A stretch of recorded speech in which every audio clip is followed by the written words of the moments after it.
Assalamualaikum dear viewers, welcome back Career in Pakistan. This is your mentor Miss Noorul Huda.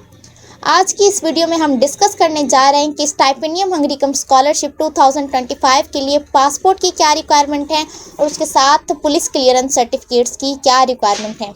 अब देखें, passport तो compulsory document है किसी भी इंटरनेशनल यूनिवर्सिटी में अप्लाई करने के लिए, क्योंकि पाकिस्तान में पासपोर्ट अब इतना जल्दी नहीं बन रहे, काफ़ी स्टूडेंट्स के पास अवेलेबल नहीं होते और अप्लाई करने की लास्ट डेट 15 जनवरी है। तो उस सिचुएशन में वो स्टूडेंट्स क्या करें जिनके पास इस वक्त पासपोर्ट अवेलेबल नहीं है, क्योंकि पहले नॉर्मल पासपोर्ट 40 डेज़ में आ जाता था, अर्जेंट 15 डेज़ में, और जो फास्ट ट्रैक पर पासपोर्ट बनवाते थे वो 2 से 3 दिन में, यानी तकरीबन 48 आवर्स तक वो मिल जाता था। लेकिन क्योंकि अब जो है वो पासपोर्ट के टाइम ड्यूरेशन में और ज़्यादा डिले हो गया। अब जो नॉर्मल पासपोर्ट है वो 75 डेज़ में रिसीव होता है, अर्जेंट पासपोर्ट 40 डेज़ में रिसीव होता है, और जो फास्ट ट्रैक है पासपोर्ट, उसकी मुझे अभी कोई एग्जैक्ट इन्फॉर्मेशन नहीं है कि मैं आपको बताऊं, लेकिन हाँ वो 1 से 2 हफ्ते में यानी 10 से 15 दिन में पॉसिबल है कि आपको फास्ट ट्रैक वाला पासपोर्ट मिल जाए। लेकिन ये कि उसकी फ़ी थोड़ी ज़्यादा होती है। सो मैं आप लोगों को ये रिकमेंड करूँगी, अगर तो आप अफोर्ड कर सकते हैं इस वक्त, तो आप फास्ट ट्रैक में पासपोर्ट बनवा लें और उस पर अप्लाई करें। लेकिन अगर इन केस आपके पास पासपोर्ट अवेलेबल नहीं है तो आप बगैर पासपोर्ट के भी इस स्कॉलरशिप के लिए अप्लाई कर सकते हैं अपने नेशनल आईडी कार्ड की बेस पर।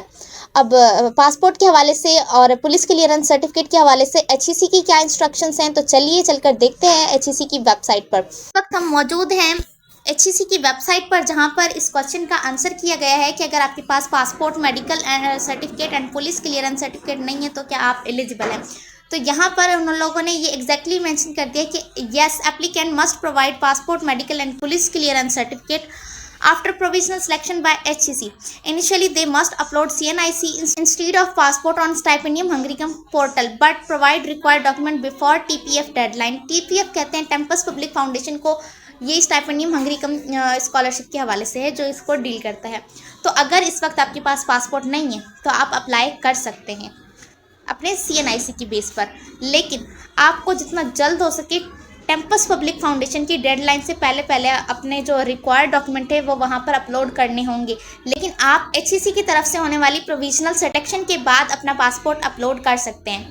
सो मैं आपको ये रिकमेंड करूँगी, अगर आप अफोर्ड कर सकते हैं तो आप कोई रिस्क ना लें, फास्ट ट्रैक में पासपोर्ट बनवाकर और अप्लाई करें। लेकिन अगर आप अफोर्ड नहीं कर सकते क्योंकि फास्ट ट्रैक की फ़ी बहुत ज़्यादा है, तो आप CNIC की बेस पर अप्लाई करें और वहाँ पर आप साथ में डिक्लेरेशन मेंशन कर दें स्टाइपेंडियम हंगरीकम स्कॉलरशिप के पोर्टल पर कि मेरा ये डॉक्यूमेंट इस वक्त अवेलेबल नहीं है, पर ये इस डेट तक मुझे मिल जाएगा तो मैं इस डेट तक सबमिट कर दूँगा।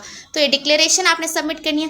अब डिक्लेरेशन कैसे सबमिट होती है तो उसके हवाले से हम इंशाल्लाह नेक्स्ट वीडियो हमारी उसी पर ही है कि आपने किस तरीके से डिक्लेरेशन सबमिट करनी है अगर आपके पास कोई डॉक्यूमेंट अवेलेबल नहीं है तो। अब हम प्रोसीड करते हैं कि पुलिस क्लियरेंस सर्टिफिकेट, उसके हवाले से क्या रिक्वायरमेंट है। तो पुलिस क्लियरेंस सर्टिफिकेट जो है आपको HCC के पोर्टल पर अपलोड करना है, जो आपसे स्टाइपेंडियम हंगरीकम स्कॉलरशिप के पोर्टल पर नहीं मांगते। लेकिन जब आप HCC का स्कॉलरशिप फॉर्म फिल करेंगे तो वहाँ पर आपको पुलिस क्लियरेंस सर्टिफिकेट सबमिट करने का ऑप्शन ज़रूर मिलेगा। तो अब उस सिचुएशन में आपने क्या करना है, पुलिस क्लियरेंस सर्टिफिकेट को वहाँ पर अपलोड करना है। अगर तो आपके पास पुलिस क्लियरेंस सर्टिफिकेट नहीं है तो आप बनवा लें, आपके CNIC पर भी बन जाएगा पुलिस क्लियरेंस सर्टिफिकेट। आप उनको ये मेंशन कर दें कि हमने पासपोर्ट के लिए अप्लाई किया हुआ है लेकिन वो अभी तक नहीं आया, तो वो आपको पुलिस क्लियरेंस सर्टिफिकेट बना देंगे और आपने वो पुलिस क्लियरेंस सर्टिफिकेट सबमिट करना है। अब पुलिस क्लियरेंस सर्टिफिकेट कैसे होता है, किस तरीके से सबमिट होता है, तो चलिए हम देखते हैं कि पुलिस क्लियरेंस सर्टिफिकेट आपको किस तरीके से बनवाना है और उसका क्या फॉर्मेट है और उसके लिए कौन कौन से डॉक्यूमेंट्स रिक्वायर्ड हैं। तो ये स्क्रीन के ऊपर आपको एक पुलिस क्लियरेंस सर्टिफिकेट शो हो रहा होगा। आपका पुलिस क्लियरेंस सर्टिफिकेट इस तरीके से बनता है, ठीक। ये मैंने गूगल से एक पुलिस क्लियरेंस सर्टिफिकेट लिया है आप लोगों को समझाने के लिए कि ये किस तरह से बनेगा। तो ये एक सैंपल है पुलिस क्लियरेंस सर्टिफिकेट का कि वो किस तरीके से बनेगा। इस बेसिकली पुलिस क्लियरेंस सर्टिफिकेट में क्या होता है कि वो आपके CNIC या पासपोर्ट नंबर जो चीज़ें होती हैं वो मेंशन कर देते हैं, उसके साथ वो ये मेंशन कर देते हैं कि आपका किस एरिया से ताल्लुक़ है, आप कहाँ पर रहते हैं। बेसिकली उसमें ये रिटर्न होता है कि आपका कोई क्रिमिनल रिकॉर्ड नहीं रहा, यानी आप किसी भी क्राइम में इन्वॉल्व नहीं रहे, आपका नॉन क्रिमिनल रिकॉर्ड होता है इसमें, ठीक है। और उसमें आपका कंप्लीट एड्रेस होता है। अच्छा, इसको बनवाने के लिए आपको अपना CNIC चाहिए होगा, अगर पासपोर्ट है तो वेल एंड गुड। एंड उसके अलावा आपको 2 और लोगों के CNIC चाहिए होंगे जो आपके एरिया के हों, जहाँ से आपका CNIC है, वहाँ से आपके उस मोहल्ले के या जानने वाले या भले आपके कोई रिलेटिव्स ही हों, उनके 2 और गवाहों की आपको CNIC की फ़ोटोकॉपीज़ चाहिए होंगी। और ये आप अपने किसी भी करीबी पुलिस स्टेशन से जाकर बनवा सकते हैं। 2 से 3 दिन में वो आपको बना कर दे देंगे। और इसकी क्या फ़ी चार्ज करते हैं ये हर डिस्ट्रिक्ट के हिसाब से डिफरेंट है, कि हमारा जो घोटकी डिस्ट्रिक्ट है वहाँ पर अगर आपको अर्जेंट में पुलिस क्लियरेंस सर्टिफिकेट चाहिए तो उसकी फ़ी 1500 है, लेकिन अगर आपको नॉर्मल में चाहिए तो उसकी फ़ी 1000 है। लेकिन ये घोटकी डिस्ट्रिक्ट के लिए, तो हर डिस्ट्रिक्ट अलग अलग फ़ी चार्ज करता है इसके लिए। तो आप ये चेक कर लीजिएगा कि आपके एरिया में क्या फ़ी चार्ज होती है पुलिस क्लियरेंस सर्टिफिकेट के लिए। और आपने इसी तरीके से अपना पुलिस क्लियरेंस सर्टिफिकेट बनवा लेना है और फिर इसे HCC के पोर्टल पर अपलोड कर देना है। उम्मीद है कि आपको पासपोर्ट के हवाले से और पुलिस क्लियरेंस सर्टिफिकेट के हवाले से जो भी कन्फ्यूजन होंगी वो दूर हो गई होंगी। स्टाइपेंडियम हंगरीकम स्कॉलरशिप के हवाले से हम पहले से ही 4-5 वीडियोस अपलोड कर चुके हैं, जिनके लिंक आपको डिस्क्रिप्शन बॉक्स में मिल जाएंगे। उसमें आप मेडिकल और इंजीनियरिंग के स्टूडेंट के हवाले से जो इंपॉर्टेंट नोटिफिकेशंस वाली वीडियो है वो देखना मत भूलिएगा।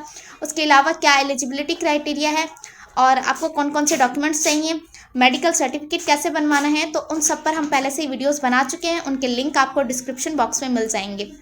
अगर आप स्टाइपेंडियम हंगरीकम स्कॉलरशिप के हवाले से और ज़्यादा इन्फॉर्मेशन चाहते हैं और उसकी रिक्वायरमेंट्स जानना चाहते हैं, उसके साथ साथ यूसेट की प्रिपरेशन करना चाहते हैं, तो हमारे चैनल को सब्सक्राइब कर दीजिएगा। मिलते हैं आपसे नेक्स्ट वीडियो में, तब तक के लिए अल्लाह हाफिज़।